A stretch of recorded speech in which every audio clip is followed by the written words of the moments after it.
Сәлем достар, сіздермен бірге мен Малика. Менің арныма қош келдіңіздер. Бүгін біз сіздермен майлы емес духовкаға пісетін котлет жасаймыз. Оған керекті заттар 600 грамм ет, 1 жұмыртқа, 1 пияз, 2 картоп, 2 чеснок, манная крупа, сливки және де дәміне қарай тұз, бұрыш, кориандр. Ендеше достар, енді біз осы заттарымыздың бәрін ет тартқыштан өткізіп аламыз.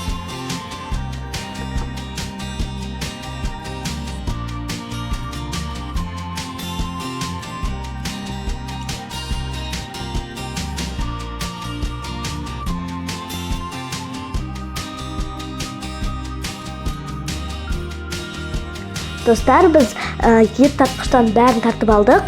Енді үстіне қалған заттарын саламыз. Ең бірінші біз жұмыртқасын жарып аламыз.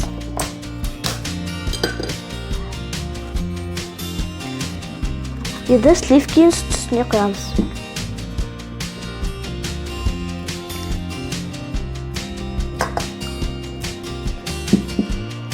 Енді манная крупасын 2 ас қасық саламыз.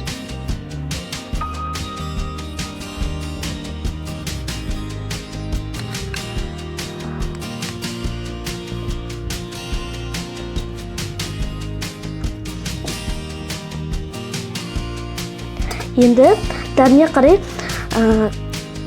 кориандрын, тұзын, бұрышын саламыз.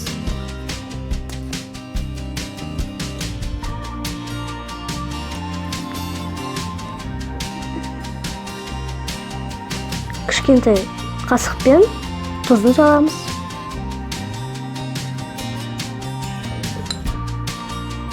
Енді кориандрын саламыз.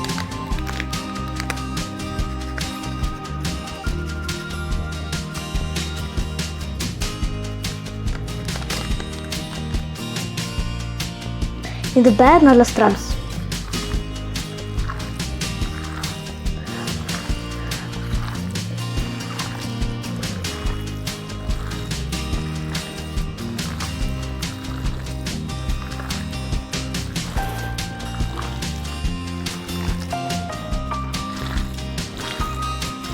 Енді біз осылай ұрғылап алғанымыз дұрыс.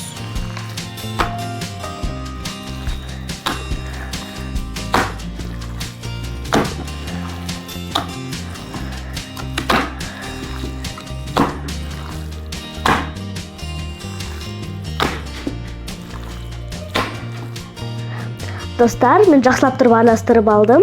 Енді біз котлетімізді жасауға кірісейік. Мен форманы жақсылап тұрып майлап алдым.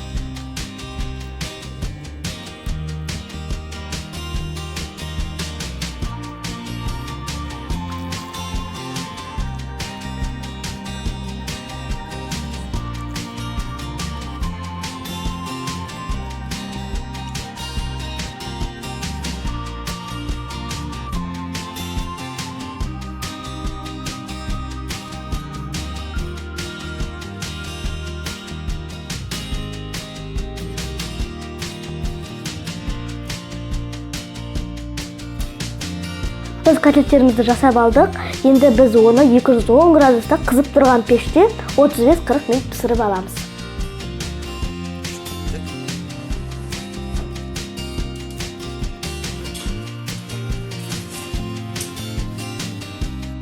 Мінекей достар, біздің котлетіміз дайын. Иісі аңқып тұр. Жұп-жұмсақ. Егер де сіздерге менің рецептім ұнаса, лайк басып арнама жазылыңыздар, және де осы котлет туралы комментарийға пікір қалдырыңыздар. Мен оны міндетті түрде оқимын. Сау болыңыздар, астан болсын.